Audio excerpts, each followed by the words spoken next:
नमस्कार. मी भाऊ तोरसेकर. तुम्ही बघत आहात प्रतिपक्ष. मित्रांनो, आज मला महाराष्ट्राच्या निवडणुकीवर बोलणं भाग आहे. कारण ही निवडणूक कुठल्या दिशेने चालली आहे. दोन प्रमुख आघाड्या किंवा युती आणि आघाडी, इतर डझनभर लहान मोठे पक्ष आणि जे काही नॅरेटिव्ह आहे, जी काही परिस्थिती आली आहे, जी काही बंडखोरी आहे, अजूनही अर्ज मागे घ्यायला वेळ आहे. कारण मी बोलतोय त्यानंतर जवळजवळ 20-22 तास बाकी आहेत अर्ज मागे घ्यायला. बंडखोरांनी अर्ज मागे घ्यावेत, मित्र पक्षांनी अर्ज मागे घ्यावेत, यासाठी अदळापड चालू आहे. आणि अशा परिस्थितीत निवडणूक कुठच्या दिशेने जाईल याविषयी बोलणं थोडंफार लोकांना चुकीचं वाटेल. पण ज्या प्रमुख नेत्यांच्या नेतृत्वाखाली यावेळची म्हणजे 2024ची विधानसभा निवडणूक लढवली जाते, त्याच्या आधारावर ही निवडणूक कुठल्या दिशेने जाईल हे बघायचं असेल तर त्या निवडणूक नेत्यांचं म्हणजे उभाठा शिवसेनेत उद्धव ठाकरे, शिंदे यांच्या अधिकृत शिवसेनेमध्ये खुद्द शिंदे आणि त्यांचे एखाद दोन मित्र ज्येष्ठ नेते, भाजपमध्ये केंद्रीय नेतृत्व अमित शहा आणि महाराष्ट्रात देवेंद्र फडणवीस, पवारांच्या गोटात अर्थातच पवार सर्वोच्च नेते आहेत, पण अजितदादांच्या गटात अजितदादा आणि प्रफुल्ल पटेल, काँग्रेसमध्ये नाना पटोले केंद्रीय नेतृत्व, यापैकी कोण नेते या निवडणुकीला, यंदाच्या विधानसभा निवडणुकीला प्रभावित करतील याकडे बघावंच लागतं. अगदी निवडणुकीचं वेळापत्रक घोषित होईपर्यंत महाविकास आघाडीत नाना पटोले आणि इतर काँग्रेसचे प्रमुख नेते यांचं आणि उद्धव ठाकरे यांच्यात अधिकाधिक जागा मिळण्याच्या वरून माजलेलं रणकंदन आपण बघितलेलं आहे. त्यामुळे ज्यांच्या इच्छा पूर्ण झाल्या किंवा ज्यांच्या इच्छा अतृप्त राहिल्या असे नेते प्रत्यक्ष मतदानामध्ये काय चमत्कार घडवू शकतील हे आत्ता सांगणं अवघड आहे. पण ज्या प्रकारे ते बोलतात, वागतात, त्यांची देहबोली आहे, त्यांच्या आजवरच्या कृती आहेत आणि आत्ताची जी परिस्थिती आहे या सगळ्याची सांगड घालावी लागते. आणि ते बघितलं मग अशा नेत्यांचं एक काय म्हणतात व्यवहारिक चित्र किंवा व्यवहारिक स्वरूप निवडणुकीत काय आहे, म्हणजे निवडणुकीत त्यांच्या कुठल्या कृतीचा काय प्रभाव पडेल हे बघावं लागतं, त्याचा अभ्यास करावा लागतो आणि त्याच्या आधारे काही निष्कर्ष काढणं भाग असतं. बाकी ओपिनियन पोल, एक्झिट पोल वगैरे चालू राहतात. तिथली जनता काय सांगते हे सुद्धा एक हल्ली त्रांगड कॅमेऱ्यामुळे झालेलं आहे. पण एकूण परिस्थिती बघितली तर फडणवीस असतील, अजितदादा असतील, शिंदे असतील, एकनाथ शिंदे असतील किंवा उद्धव ठाकरे, नाना पटोले, या सगळ्यांकडे बारकाईने बघून काही निष्कर्ष मला वाटते राजकारण समजून घेताना आणि समजवताना आवश्यक आहेत असं मला वाटतं. आणि म्हणून मी ही काही अशी व्यक्तिकेंद्रित माझी मीमांसा मुद्दाम करणार आहे. आणि यामध्ये मला असं वाटतं की सर्वात प्रमुख पात्र कुठलं असेल आज, एक व्यक्तिमत्व म्हणून निवडणुकीला प्रभावित करू शकणार असं व्यक्तिमत्व सर्वाधिक प्रभावी कोण आहे तर मला वाटतं उद्धव ठाकरे आहेत. कारण त्यांचं वर्तन, आजवरचं वर्तन आणि आता ते घेत असलेल्या वेगवेगळ्या भूमिका किंवा करत असलेली वक्तव्य आगामी विधानसभा निवडणुकीला प्रभावित करणार याविषयी माझ्या मनात शंका नाही. तेवढा परिणाम देवेंद्र फडणवीस असोत, राहुल गांधी असोत, नाना पटोले असोत, एकनाथ शिंदे असोत, यांचा पण त्या निवडणुकीवर प्रभाव पडणार नाही. इतका मोठा प्रभाव उद्धव ठाकरे यांची उक्ती आणि कृती यामुळे पडणार आहे असं माझं ठाम मत आहे. आणि ज्यावेळेला मी असं म्हणतो की सर्वाधिक प्रभाव उद्धव ठाकरे पाडू शकतात याचा अर्थ ते मतदाराला प्रभावित करतील असं बिलकुल नाहीये. मी निवडणुकीला प्रभावित करतील असं म्हणतो. आणि ज्यावेळेला निवडणुकीला प्रभावित असं आपण म्हणतो तेव्हा निवडणुकीच्या निकालांना प्रभावित करतील असं माझं मत आहे. असं एकूण म्हटलं, ही भाषा ऐकली की अनेकांना वाटेल अरे अच्छा भाऊ सुद्धा उद्धव ठाकरे निवडणूक जिंकणार आणि महाविकास आघाडीला किंवा उबाटा शिवसेनेला निवडणूक जिंकून देणार, अशाच निष्कर्षापर्यंत आले असंही तुम्हाला वाटेल. पण लक्षात ठेवा, निवडणूक प्रभावित करणं आणि निवडणूक जिंकून आणणं यामध्ये जमीन आसमानाचा फरक असतो. एखाद्या पक्षामुळे एखाद्या नेत्यामुळे त्याच्या वागण्यामुळे निवडणुकीवर मोठा प्रभाव पडू शकतो, पण ती निवडणूक त्याला हव्या असलेल्या पक्षाला तोच नेता किंवा ती व्यक्ती जिंकून देईल असं बिलकुल नाही. पण अनेकदा असा नेता त्याच्या उपटीकृती म्हणून त्याच्याच पक्षाला आणि त्याच्या उमेदवारांना अपाय करू शकतो, ही सुद्धा वस्तुस्थिती आहे आणि त्याला सुद्धा प्रभाव पाडणं म्हणतात. उदाहरणार्थ काशीराम जे बहुजन समाज पक्षाचे संस्थापक होते, ते म्हणायचे की चुनाव हारने के लिए चुनाव हराने के लिए. म्हणजे निवडणूक आपण जिंकू शकत नसू, पण आपल्यामुळे कोणाचा तरी पराभव होऊ शकतो हे सुद्धा विसरता कामा नये. त्यामुळे तुम्ही निवडणुकीमध्ये मतं मिळवू शकत नसाल, पण तुम्ही दुसऱ्या कोणाला तरी मिळू शकणारी मतं त्याच्यापासून हिरावून घेऊ शकता. आणि जर काटोकाट निवडणुका असतील तिथे तुम्ही तोडलेली थोडीफार मतं सुद्धा निर्णायक ठरतात. एखाद्याचा पराभव होतो आणि एखाद्याचा विजय होतो आणि त्याला त्या दोनही बाजू कारणीभूत नसतात. इतके हे बडायला किंवा निष्क्रियपणे उभे असलेले लोक त्या निवडणुकीला प्रभावित करतात. आणि म्हणून मी म्हटलं की उद्धव ठाकरे आगामी विधानसभा निवडणुकीला प्रभावित करणारं व्यक्तिमत्व आहे. याचा साधा सरळ अर्थ आहे, जे माझं आकलन आहे की उद्धव ठाकरे महाविकास आघाडीला विजयी करू शकतील असं बिलकुल नाही.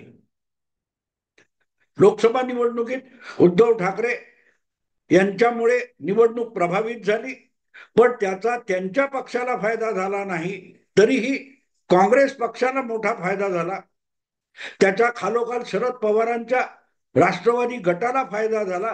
खुद्द उद्धव ठाकरे यांना फारसा फायदा झाला नाही. हा एक आहे की अब्रू वाचवायला उबाठा शिवसेना हा गट सुद्धा मजबूत आहे हे दाखवायला इतर पक्षांचा प्रभाव उद्धव ठाकरेंच्या पथ्यावर पडला.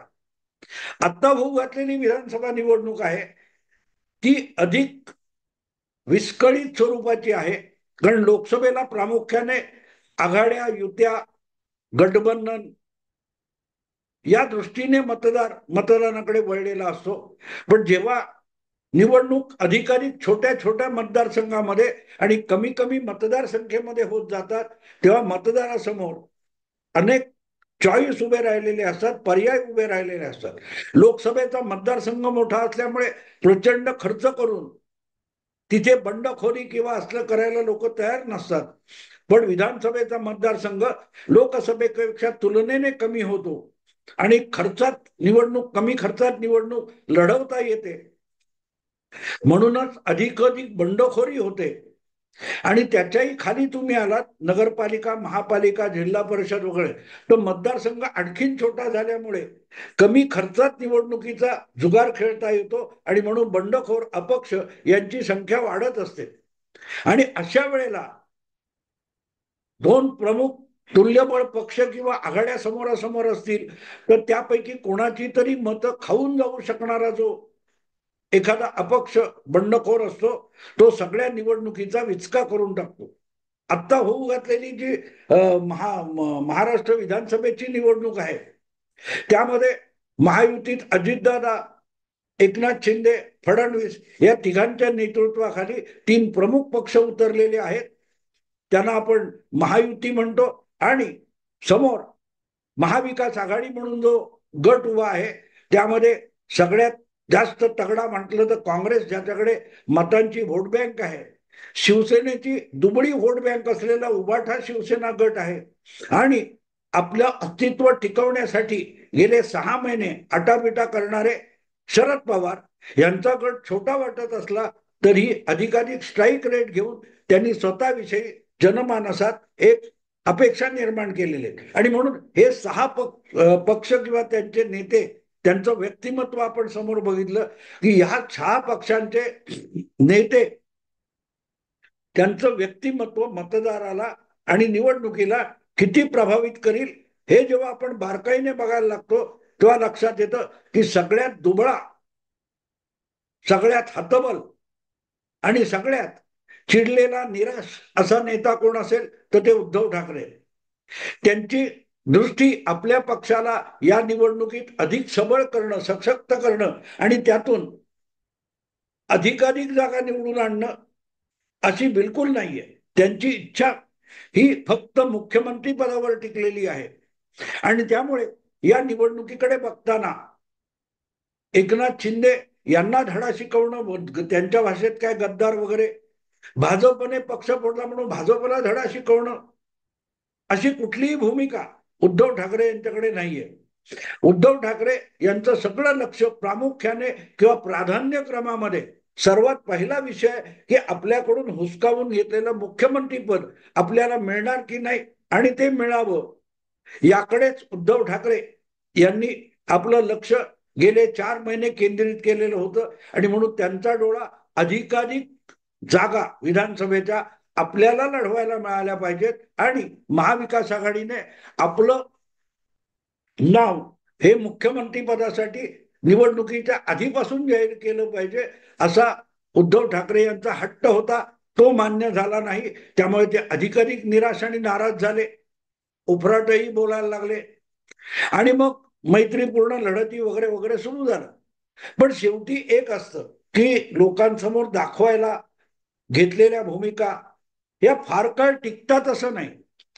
जेव्हा तुम्ही निराश असता तेव्हा अधिकाधिक नकारात्मक विचार करायला लागता आणि जेव्हा नकारात्मक विचार करायला लागता तेव्हा तुम्ही काहीतरी नवीन मिळण्याची अपेक्षा गमावता किंवा सोडून देता आणि मग किमान एवढं तरी आपल्या पदरात पडेल का या दृष्टीने बघायला लागता. आणि त्यामुळेच तुम्ही बारकाईने बघितलं तर उद्धव ठाकरे हे राजकारणात सार्वजनिक भूमिकेपेक्षा वैयक्तिक भूमिकेत आणि कौटुंबिक भूमिकेत आलेले आहेत. आणि अगदी मुख्यमंत्रीपदी असताना सुद्धा उद्धव ठाकरे यांच्या सगळ्या वागण्या, बोलण्याकडे, कृतीकडे, निर्णयाकडे तुम्ही बघितलं तर तेव्हा सुद्धा आपण महाराष्ट्रासारख्या देशातल्या एका मोठ्या राज्याचे मुख्यमंत्री आहोत यापेक्षाही त्यांचं सगळं लक्ष हे आपल्या कुटुंबाकडे होतं आणि त्याचंच प्रतिबिंब त्यांनी सरकारी कारभारामध्ये, करोनासारख्या संकटातून अख्खा देश चालला होता, महाराष्ट्र चालला होता आणि अख्ख्या देशामध्ये करोनाची बाधा झालेली सगळ्यात मोठी लोकसंख्या महाराष्ट्रात होती.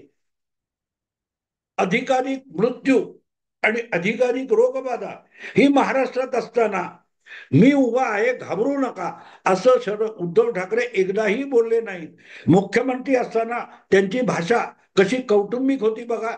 माझं घर, माझं कुटुंब, माझी जबाबदारी.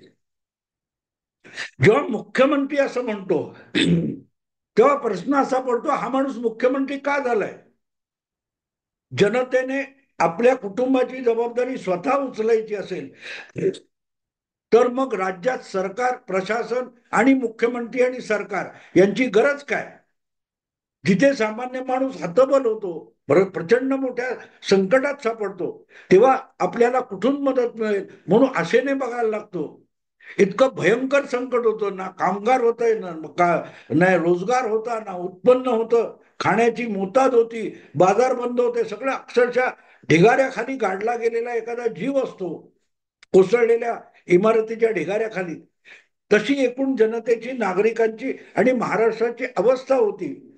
अशा वेळेला त्यांना दिलासा देण्यासाठी पुढे येणं अगत्याचं होतं. प्रवीण दरेकर विधान परिषदेतले विरोधी नेते आणि विधानसभेतले विरोधी नेते देवेंद्र फडणवीस हे जिथे जिथे संकटाची परिस्थिती होती तिथे धावून जात होते.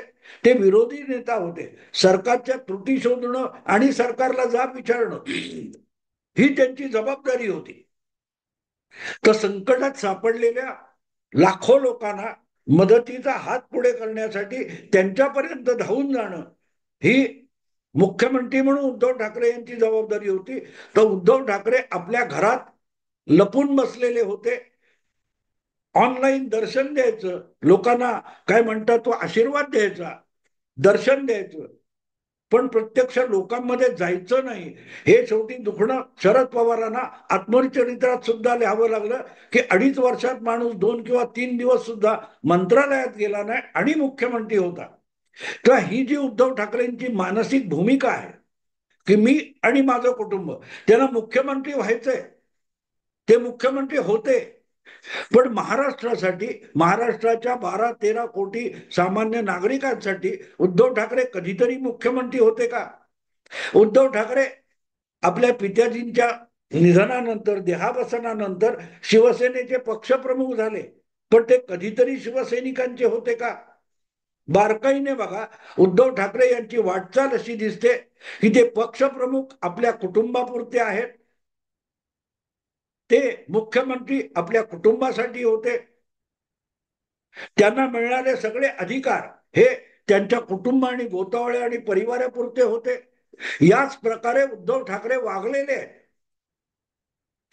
त्यांचे सगळे निर्णय व्यक्तिगत सूडबुद्धीने घेतलेले होते. अर्णब गोस्वामी असं तसं बोलतो, अर्णब गोस्वामीला अटक करा. आणखीन कोण असेल, कोणालाही उचलून अटक करणं, त्याच्यावर खोटे नाटे खटले भरणं, यासाठी शासकीय यंत्रणा वापरणं, हे सगळं उद्धव ठाकरे यांनी केलं.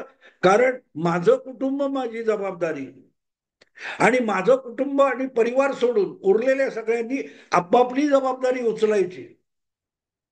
आणि हेच याच प्रतिबिंब आता तुम्हाला होऊ घातलेल्या विधानसभा निवडणुकीमध्ये सुद्धा दिसेल.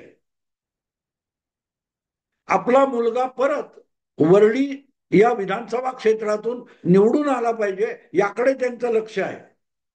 गेल्या 5 वर्षापूर्वी निवडणूक संपल्यानंतर उद्धव ठाकरेंनी दिलेला शब्द पाळला नाही, म्हणून आपण बाहेर पडलो, युती मोडली आणि काँग्रेस राष्ट्रवादी बरोबर गेले असं सांगणारे उद्धव ठाकरे एक गोष्ट विसरतात की तुम्हाला मुख्यमंत्रीपद शिवसैनिकाला द्यायचं होतं, तर मग आदित्य ठाकरे आणि उद्धव ठाकरे हे दोन दोन ठाकरे कुटुंबीय मंत्रिमंडळात का होते? शिवसेनेचे 56 आमदार निवडून आले होते, त्यापैकी किती लोकांना उद्धव ठाकरे मंत्रिपद देऊ शकले? शिवसेनेच्या कोट्यातून अपक्ष 3 लोकांना आणि 2 कोणाला, तर खुद्द ठाकरे कुटुंबाला. शिवसैनिकांना काय मिळालं? आणि शिवसैनिकांना काही मिळालं नाही तर सामान्य नागरिक पदाधिकारी जे शिवसेनेचे, त्यांना तरी काय मिळणार होतं? बंड अपरिहार्य होतं.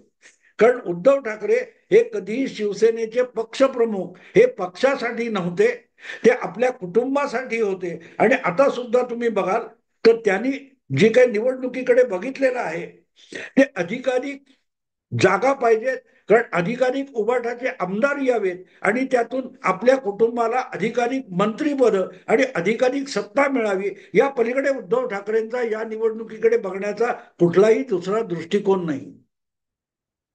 म्हणून तर वरळीमध्ये आपल्या मुलाकडे असलेली जी आमदारकी आहे ती त्यांना टिकवायची आहे. आणि दुसरीकडे वांद्र्याची जी जागा आहे, जी अतिशय मेहनत घेऊन प्रकाश बाळा सावंत या कट्टर शिवसैनिकाने शाखा प्रमुख, विभाग प्रमुख, नगरसेवक करत करत तो एक बालेकिल्ला बनवला शिवसेनेचा, तो आपल्या भाच्याला दिलाय. थोडक्यात माझा मुलगा आणि माझा भाचा ही माझी जबाबदारी, बाकी शिवसैनिकांनी, मराठी माणसाने आपलं आपलं काय ते बघून घ्यावं. उद्धव ठाकरेंना त्याच्याशी कर्तव्य नाहीये. उद्धव ठाकरेंना मुख्यमंत्री व्हायचंय, ते महागठबंधनासाठी व्हायचंय असं नाहीये. त्यांना भाजपला धडा शिकवायचा म्हणूनही त्यांना मुख्यमंत्री व्हायचं नाहीये. एकनाथ शिंदे यांना धडा शिकवायचा आहे, यासाठी सुद्धा उद्धव ठाकरेंना मुख्यमंत्री व्हायचं नाहीये. उद्धव ठाकरेंना मुख्यमंत्री व्हायचंय ते आपल्या कुटुंबासाठी, आपल्या मुलाला अधिक चांगलं मंत्रीपद देता येईल आणि आपल्या भाच्याला सुद्धा मंत्रिमंडळात समाविष्ट करून घेता येईल, आणि उरले सुरले जे कोण भाचे पुतणे असतील त्यांनाही आपल्या बरोबर घेता येईल का, या दृष्टीने त्यांचा प्रयत्न आहे. आणि आपल्या कुटुंब म्हणजे उद्धव ठाकरे यांच्या पुरतं सीमित आहे. त्याच्यात चुलत मावस यांना फारसा स्थान आहे असं नाही. उद्धव ठाकरे यांचे चुलत मावस नाही, हा आदित्य ते चुलत मावस चालू शकतात. आणि त्यामुळेच वांद्र्याची जागा गेल्या वेळेला अशाच भांडणातून गेली असताना परत एकदा वांद्रे पूर्वला वरुण सरदेसाईंना आणून ती जागा गमावण्याची तरतूद उद्धव ठाकरेंनी केली आहे की जागा गेली तरी चालेल पण मिळणार असेल आणि मिळवायची असेल तर ती माझ्या भाच्यासाठी मिळाली पाहिजे. म्हणून वरुण सरदेसाई आणि वरळीमध्ये आपला लाडका मुलगा हा राजकारणात टिकून राहिला पाहिजे आणि वेळ आली तर उद्या मुख्यमंत्री करता आला पाहिजे म्हणून त्यांना या विधानसभा निवडणुकीत वरुण सरदेसाई आणि आदित्य ठाकरे या 2 जागा जिंकायच्या. आणि हा आरोप मी सुद्धा नाही, इतके दिवस त्यांच्याबरोबर राहिलेले रुपेश म्हात्रे नावाचा जो भिवंडीचा शाखा प्रमुख विभाग प्रमुख आहे त्याने केलंय की आमचा बळी दिला जातो. आणि हा बळी पहिल्यापासून अगदी तुम्हाला आठवत असं की आपल्याला मुख्यमंत्री पद टिकवायचंय म्हणून देगलूर बिलोलीची जागा उद्धव ठाकरे यांनी काँग्रेसला सोडली पोटनिवडणुकीत आणि तिथला सुभाष साबणे हा 3 वेळचा शिवसेनेचा आमदार भाजपत गेला, भाजप उमेदवार म्हणून लढला आणि पराभूत झाला. उत्तर कोल्हापूर या पोटनिवडणुकीत सुद्धा उद्धव ठाकरे यांनी काँग्रेससाठी प्रचार केला आणि आपला 2-3 वेळचा आमदार क्षीरसागर याला गप्प बसायला लावलं. आज तिथे गेल्या पोटनिवडणुकीत निवडून आलेल्या मला वाटते जयश्री पाटील नावाच्या काँग्रेसच्या आमदार आहेत त्या सुद्धा उठून एकनाथ शिंदेकडे आल्या. याचं कारण एकच आहे की उद्धव ठाकरे हे महाराष्ट्रासाठी किंवा उभाठा शिवसेनेसाठी पक्षप्रमुख नाहीयेत. त्यांचं टार्गेट क्लिअर आहे, माझा मुलगा, माझा भाचा, माझा परिवार, माझी जबाबदारी, बाकी तुमचं काय ते तुम्ही बघून घ्या.